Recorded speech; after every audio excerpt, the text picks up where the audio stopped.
શંખેશ્વર તાલુકામાં તારીખ 25 ઓગસ્ટથી 29 ઓગસ્ટ સુધીમાં 6 ઇંચ જેટલો વરસાદ નોંધાયો હતો અને તાલુકાના વિવિધ ગામોના નીચાણવાળા ભાગોમાં પાણી ભરાવાના પ્રશ્નો બન્યા હતા। તેમાં પંચાસર ગામે નીચાણવાળા ભાગો અને ગામથી બહાર જવાના મુખ્ય માર્ગ પર પાણી ભરાતા લોકો મુશ્કેલીમાં મુકાયા હતા। ગામની બહાર નીકળવાના મુખ્ય માર્ગ પર પાણી ભરાતા લોકો ટ્રેક્ટરના સહારે માર્ગ પસાર કરવા મજબૂર બન્યા હતા।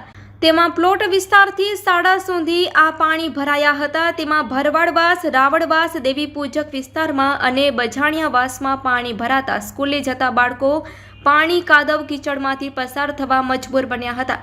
આ બાબત અંગે લોકોએ જણાવ્યું હતું કે આ વિસ્તારોમાં છેલ્લા 40 વર્ષોથી ખેતરનું પાણી ગામમાં આવતા દર વર્ષે સ્થિતિ જોવા મળી છે।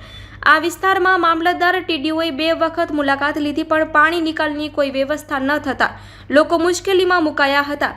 આ અંગે ગામ લોકોએ કલેક્ટરને પણ રજૂઆત કરેલી હતી, છતાં કોઈ નિરાકરણ ન આવતા સ્થાનિકોમાં રોષ જોવા મળ્યો હતો। કહેવાય છે કે જ્યારે આ વિસ્તારમાં વધુ વરસાદ થાય ત્યારે આ સ્થિતિ જોવા મળે છે। અધિકારીઓ દર વખતની જેમ પ્રાથમિક સુવિધાઓની વાતો કરે છે, પરંતુ વર્ષોથી આ સમસ્યાનો કાયમી ઉકેલ કેમ નથી આવતો તેવો એક પ્રશ્ન પંચાસર ગામ લોકોમાં ઉઠવા પામ્યો છે।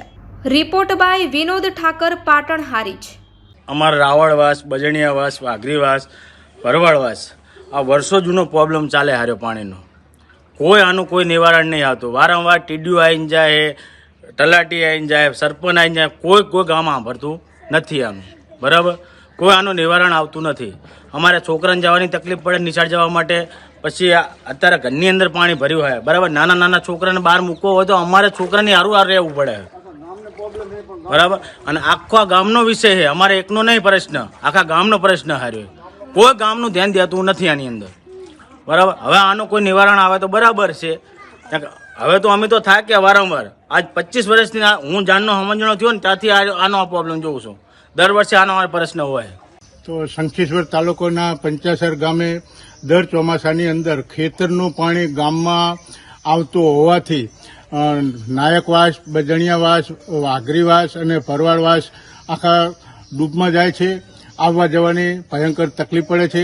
અધિકારીઓને વારંવાર રજૂઆત કરી હોવા છતાં આનો કોઈ આજ દિન સુધી એનો કોઈ નિકાલ થયો નથી।